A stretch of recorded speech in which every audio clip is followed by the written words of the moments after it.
Il est raconté, mais Allah est plus savant et plus sage et plus puissant et plus bienfaisant qu'il y avait dans ce qui s'écoula et se présenta en l'antiquité du temps et le passé de l'âge et du moment.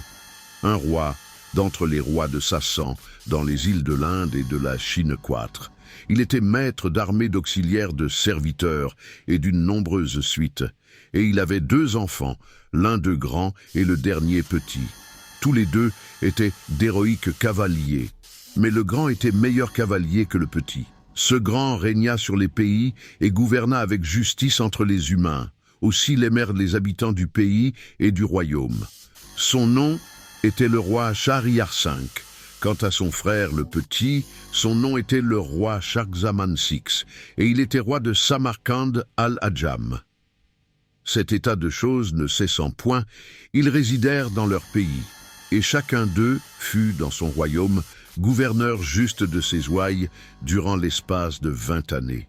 Et ils furent tous 2 à la limite de la dilatation et de l'épanouissement. Et ils ne cessèrent d'être ainsi, jusqu'à ce que le roi le grand eut l'ardent désir de voir son frère le petit. Alors, il ordonna à son vizir de partir et de revenir avec lui.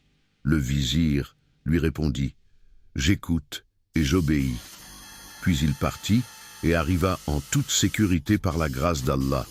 Il entra chez le frère, lui transmit la précepte et lui apprit que le roi Shahryar désirait ardemment le voir et que le but de ce voyage était de l'inviter à aller visiter son frère.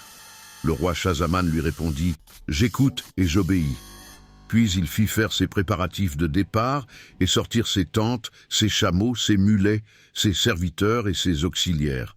Ensuite il éleva son propre vizir gouverneur du pays et sortit demandant les contrées de son frère. Mais, vers le milieu de la nuit, il se rappela une chose oubliée au palais et revint et entra dans le palais. Et il trouva son épouse, étendue sur sa couche et accolée par un esclave noir d'entre les esclaves. À cette vue, le monde noircit sur son visage, et il dit en son âme « Si telle aventure est survenue, alors que je viens à peine de quitter ma ville, quelle serait la conduite de cette débauchée si je m'absentais quelque temps chez mon frère ?» Sur ce, il tira son épée, et frappant les 2, les tua sur les tapis de la couche. Puis il s'en retourna au moment même et à l'heure même, et ordonna le départ du campement. Et il voyagea la nuit jusqu'à ce qu'il fût arrivé à la ville de son frère.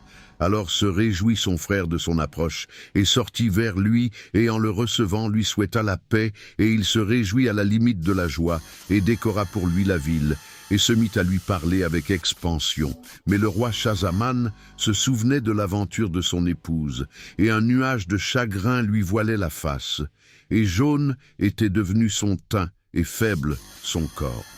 Aussi, lorsque le roi Shahryar le vit dans cet état, il pensa en son âme que cela était dû à l'éloignement du roi Shahzaman hors de son pays et de son royaume, et, ne lui demandant plus rien à ce sujet, il le laissa à sa voix.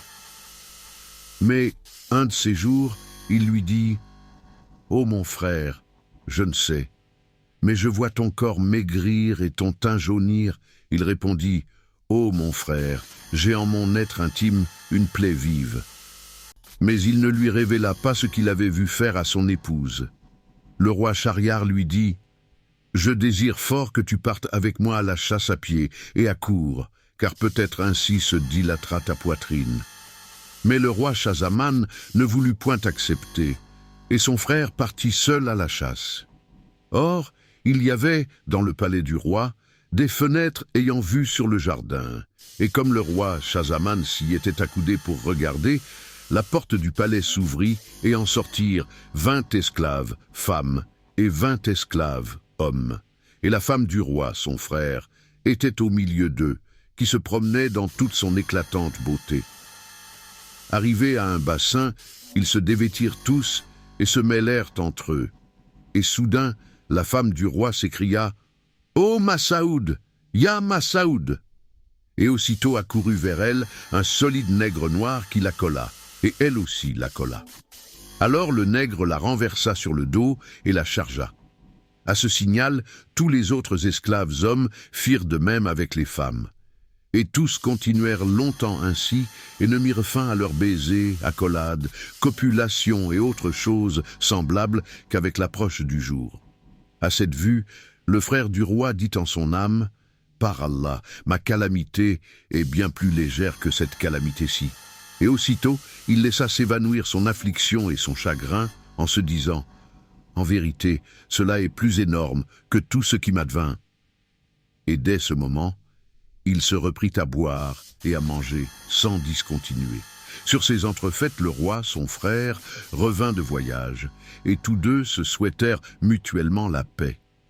Puis le roi Shahriar se mit à observer son frère, le roi Schahzaman, et il vit que ses couleurs et son teint étaient revenus et que son visage s'était revivifié, que de plus il mangeait de toute son âme après avoir été si longtemps maudit que de nourriture. Et il s'en étonna et dit, « Ô mon frère, je te voyais naguère jaune de teint et de visage, et maintenant voici que les couleurs te sont revenues. Raconte-moi donc ton état. » Il lui répondit, « Je te mentionnerai la cause de ma pâleur première, mais dispense-moi de te narrer pourquoi les couleurs me sont revenues. » Le roi lui dit, « Raconte-moi donc premièrement, pour que je l'entende, la cause de ton changement de teint et de ton affaiblissement. » Il répondit, « Ô mon frère, sache que lorsque tu as envoyé ton vizir vers moi requérir ma présence entre tes mains, je fis mes préparatifs de départ et je sortis de ma ville. Mais ensuite, je me rappelai le joyau que je te destinais et que j'ai donné au palais. Aussi, je revins sur mes pas et je trouvai mon épouse couchée avec un esclave endormi sur les tapis de mon lit.